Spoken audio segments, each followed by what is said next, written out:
Hi, Rob Linhart here in the Hazel's Wine Department, and here we go with Sunday specials for October 29th and 30th. John was the first one to pull you down. He took one drink and he started to clown. Passed you the Hazel, Jane, and Jack. Penelope got you and passed you right back. We have got a rock solid lineup top to bottom this week. We're going to start with a repeat performer. We're so happy we could still get another round of this wine. This is the 2020 Après Jacquard white wine.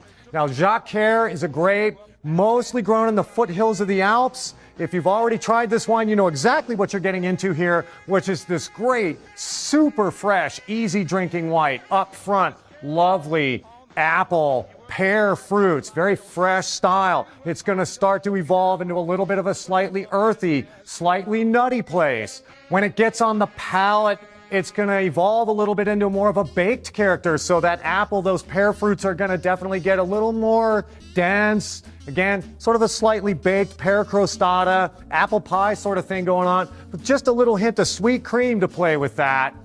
A nice round, full attack on this wine, but there is ripping good acidity here. So as it carries through your palate, that acid is going to be really assertive, give it a nice tingle, good kick, along with a little dose of chalky minerality, a super complete white wine, an absolute no-brainer at this price. Next up, we have got a stonking great deal for you. We are still with Après, coming out of the foothills of the Alps. This is their 2021 Rosé. And folks, what can I tell you? This is a crazy good rosé, especially at this price.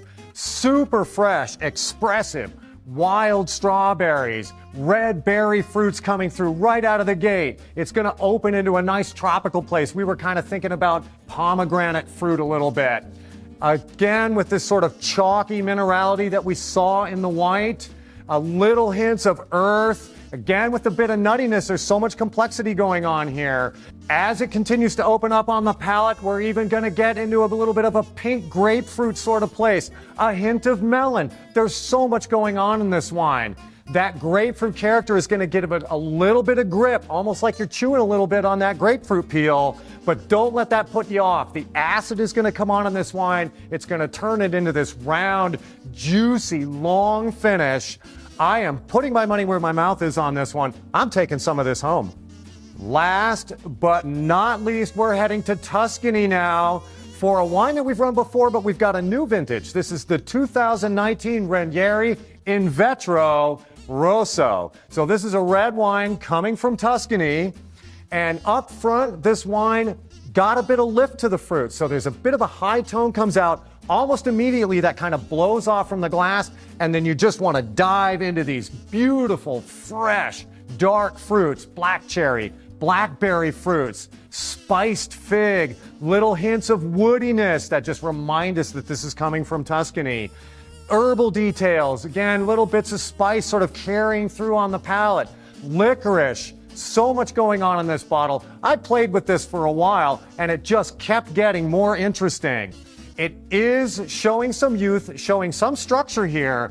So good acidity on the finish. The tannins will come at you a little bit. It will be a bit grippy. It's going to get you a little bit up there on your upper lip. Going to make your teeth feel a little gritty.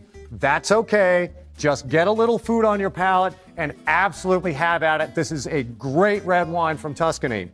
Folks, there is one very important note to be aware of with this Tuscan wine. The closure is a bit unusual, a bit different, and you might not be used to it. This is a glass stopper, not a cork in this bottle, and it's being protected and held in by a metal cap. Do not, I beg you, do not try to use a corkscrew on this. It will not work. All you need to do is get on this cap, give it a few twists, it should pop right off. And at that point, you should get access to this glass stopper.